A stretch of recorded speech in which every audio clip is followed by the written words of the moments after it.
मारगला के खूबसूरत और पुरअसरार जंगलों में मौजूद एक पत्थर जिसकी ज़ियारत को दूर दराज इलाकों से लोग आते हैं। कहा जाता है कि ये पत्थर एक सांड का था जो बरी इमाम सरकार की करामत से एक पत्थर में तब्दील हो गया।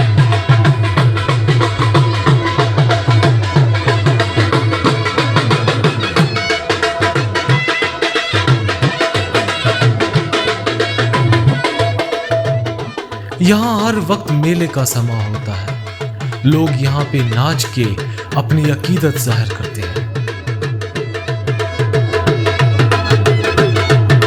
मैं लोहे दंदी पे बरी इमाम सरकार के चिल्लागाह पे मौजूद था। तो बेसिकली बरी इमाम सरकार का मज़ार तो नीचे है, लेकिन ऊपर स्टेयर्स पे है चिल्लागाह, जहाँ पे बरी इमाम सरकार ने चिल्ला काटा। और हर मज़हब में चिल्ला या जिसे मेडिटेशन कहते हैं उसकी बहुत अहमियत है। तो ये ट्रैक 1 घंटा हो गया मुझे, तो फर्दर अब कम ही रास्ता रह गया है। लेकिन one of the scenic tracks I have ever seen in Islamabad, तो बहुत है। और यहाँ पे एक मिनी जिसे कहते हैं कि एक शहर है बरी इमाम सरकार की वजह से। मैं लोहे दंदी से मोनाल की तरफ रवाना हुआ।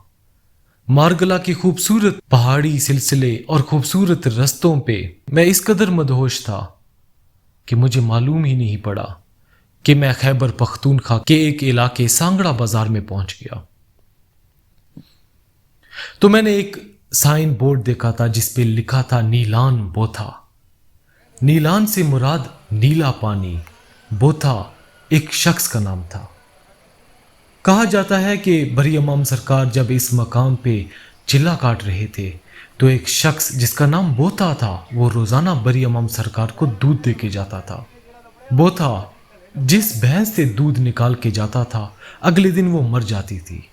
आहिस्ता आहिस्ता बोथा की तमाम भैंसें मर गई। एक दिन बोथा बगैर दूध के बरी इमाम सरकार के पास पहुंचे तो बरी इमाम सरकार ने बोथा से पूछा कि आज तुम खाली हाथ आए हो। तो बोथा ने मुकम्मल कहानी बरी इमाम सरकार को सुनाई। बरी इमाम सरकार ने सुन के बोथा को एक रस्सी दी और कहा कि इस रस्सी को अपने घर लेके जाओ, लेकिन ख्याल रखना मुड़ के पीछे नहीं देखना वरना घाटे का सौदा करोगे। तो बोथा ने ऐसे ही किया कि रस्सी थाम के अपने घर की तरफ रवाना हुआ। बोथा को रास्ते भी मालूम पड़ गया था कि उसके पीछे गाय भैंसों का एक रेवड़ जमा हो गया। बरी इमाम सरकार की करामत से गाय और भैंसों का रेवड़ नीले पानी से नमूदार होके बोथा के पीछे हो लिया। ये रेवड़ इस कदर वसी हो गया कि बोतो परेशान हो गया और उसने मुड़ के पीछे देखा।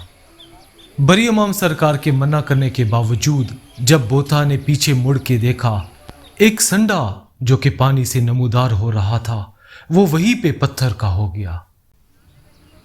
यहां शायद कुछ लोग अकीदत से भी आते होंगे, लेकिन वो नहीं जानते कि अकीदत हमेशा दिल से होती है। परमात्मा तो दिल में रहते हैं और कहीं नहीं रहते। जिसने अपने आप को पहचान लिया उसने सब पहचान लिया। जिस तरह बुल्ले शाह फरमाते हैं, ना मैं मोमिन विच मसीता, ना मैं विच कुफर दिया रीता, ना मैं पाका विच पलीता, ना मैं मूसा ना मैं फरोन,